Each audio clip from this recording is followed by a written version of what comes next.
Welcome to Key Tech. Please describe this channel if you are interested in today's video. Huawei launched the first mobile phone chip K3V1 in 2009 and released Kirin 910 in 2014, opening the Kirin chip universe. Huawei has not stopped investing in HiSilicon and continues to advance in the field of chip design. Now that HiSilicon Kirin KC10 chip is exposed, what kind of chip is this? Can you find an OEM? Huawei will launch a new chip Kirin KC10. The self-developed chip market is very hot, and major manufacturers are launching self-developed chip products. Some manufacturers start with small chips, build IPS, NPU, and other chips, and continue to cultivate in a certain functional field. Some manufacturers focus on SoC and build system-on-chips in an integrated way. In contrast, the research and development of SoC chips is more difficult, and it is necessary to master core functions such as CPU, GPU, NPU, ISP, and baseband. Even if it is as strong as Apple, it has not been able to design an SoC processor because it lacks core technology in the baseband and needs to use Qualcomm's Snapdragon baseband processor. Huawei has its own Kirin baseband chip.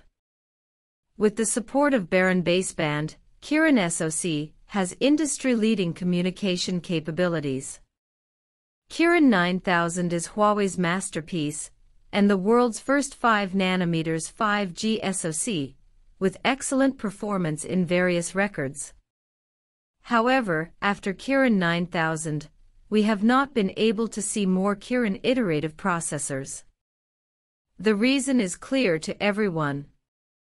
The changes in the market cannot be determined by Huawei. What Huawei needs to do is to insist on self-research.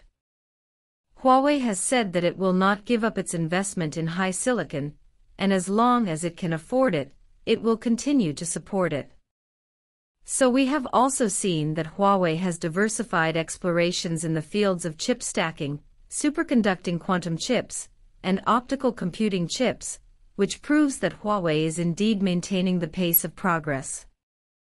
In addition, HiSilicon Kirin KC10 chip was exposed. It is said that it is the second-generation Snapdragon 8 with high performance. What kind of chip is this? It should be noted that the exposure of this KC10 chip is not from the official, but the news from an overseas doctor, who said that the KC10 and 22 has a running score of about 1.3 million, which is stronger than the Snapdragon 8 Gen 1. Some netizens released a system version interface of the Mate 50 Pro engineering machine. The processor is displayed as Kirin KC10, which seems to support the revelations of overseas bloggers.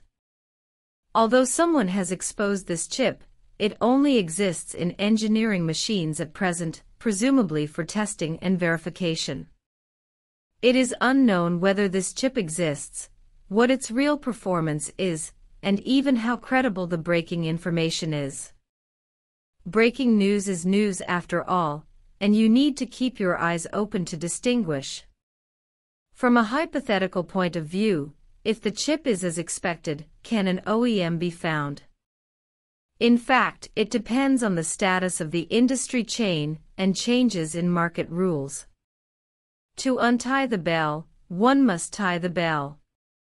Since the KC10 shown in the news can match the performance of the second-generation Snapdragon 8, there are only two companies in the world who can master the production technology, and their attitude has been made clear, so everything is still it takes time for the problem to find its way.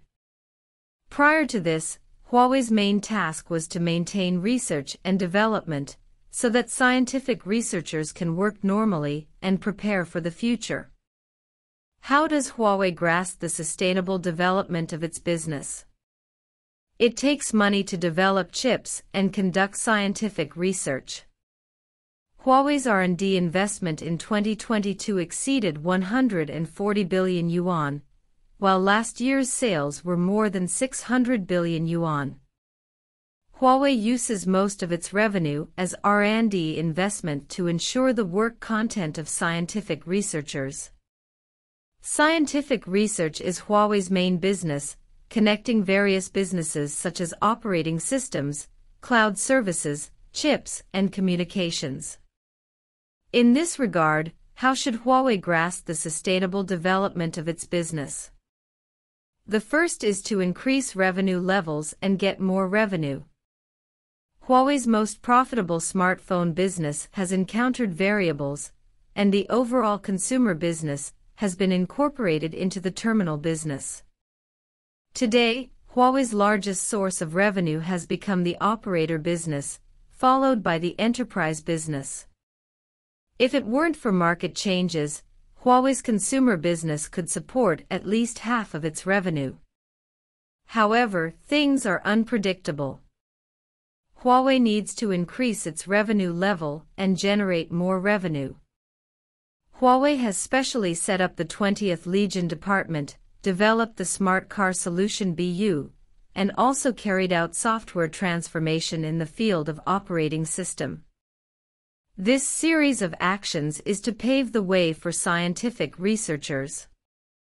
Huawei CEO Ren Zhengfei said that they want to grow food and herds under the mountains, and support scientific researchers to climb the Himalayas. The implication is that researchers can rest assured to do research, and they will solve the money issue. The second is to tap the business market potential. Huawei's various businesses need to be carried out globally. After all, Huawei solves most of the business promotion problems through global division of labor and cooperation, and some components also need to be purchased from all over the world. However, today's globalization is different from the original one. TSMC founder Zhang Zhongmo said that globalization is dead, and it is almost impossible to restore it. Therefore, in order to keep the business running for a long time, Huawei still needs to tap the market potential of the business, do a thorough job, and seek more opportunities for cooperation. It is like using 5G technology to deploy coal mines, ports, telemedicine, and other industries to create 5G TOB services. In addition, the cloud service business will also expand the industry ecology by cultivating ICT talents, so that the industry system will usher in a lot of opportunities. Under such a market background, I believe that Huawei can also get feedback on ecological achievements.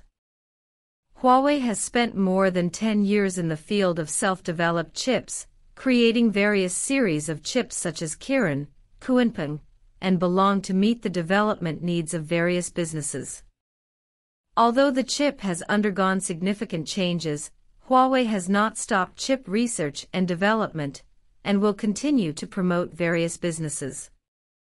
By increasing the level of revenue and tapping the potential of the business market, we will make the next road go further and more stable. What do you think about this? Welcome to leave a message below to share.